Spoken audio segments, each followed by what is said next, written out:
என்னுடைய பசங்க வந்து லவ் பண்றாங்க, அதனால எனக்கு வந்து ரொம்ப பயமா இருக்கு அப்படின்னு நிறைய பேரண்ட்ஸ் வந்து இந்த காலத்துல இருக்கும்.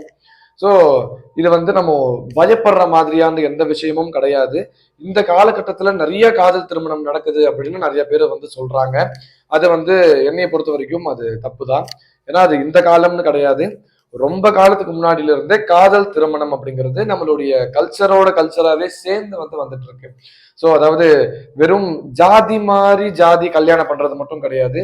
இந்த கோத்திரம் மாதிரி கோத்திரம் கட்டுறது, குலம் மாறி குலத்தை கட்டுறது. ஸோ இது மாதிரியான நிறைய காதல் திருமணம் இப்போ ரொம்பவே வந்து நிறைய நடக்குது. நமக்கு சோசியல் மீடியா இருக்குன்றதுனால நம்ம எல்லாருக்கும் அது தெரிய வருது. ஆனா அது அந்த காலத்துல இருந்தே அது நிறைய தான் நடந்துட்டு வந்துட்டு இருந்திருக்கு. ஸோ மெயினா இந்த பதிவு வந்து காலேஜ் படிக்கிற பசங்களுடைய பேரண்ட்ஸ்க்காக போடுறது தான்.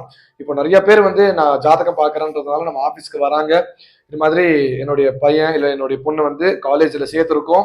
அவன் எப்படி படிப்பான், அவனோட லைஃப் எப்படி இருக்கும் அப்படின்னு கேட்காம, அவன் வந்து லவ் பண்ணுவானா, நான் சொல்ற பொண்ணை கல்யாணம் பண்ணிப்பானா, நான் சொல்ற பையனை கல்யாணம் பண்ணிப்பாங்களா அப்படின்ற மாதிரியான கேள்விகள் தான் பேரண்ட்ஸ் கிட்ட அதிகமா வந்து என்கிட்ட வருது.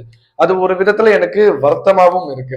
இப்போ லவ் மேரேஜ் தான் நடக்கும் அப்படின்னா அதுக்கு அகைன்ஸ்டா எந்த பேரண்ட்ஸும் இருக்க வேண்டாம் அப்படின்னு நான் கேட்டுக்கிறேன். காரணம், நான் அஸ்ட்ராலஜிக்கலா இது சொல்றேன். பையனுடைய ஜாதகத்திலையும் இல்ல ஒரு பொண்ணுடைய ஜாதகத்திலையும் நீங்களே பார்க்கலாம். சுக்கிரன், செவ்வாய் இவங்க 2 பேர் தான் முக்கியமான ரோல் வந்து இங்க பிளே பண்ணுவாங்க.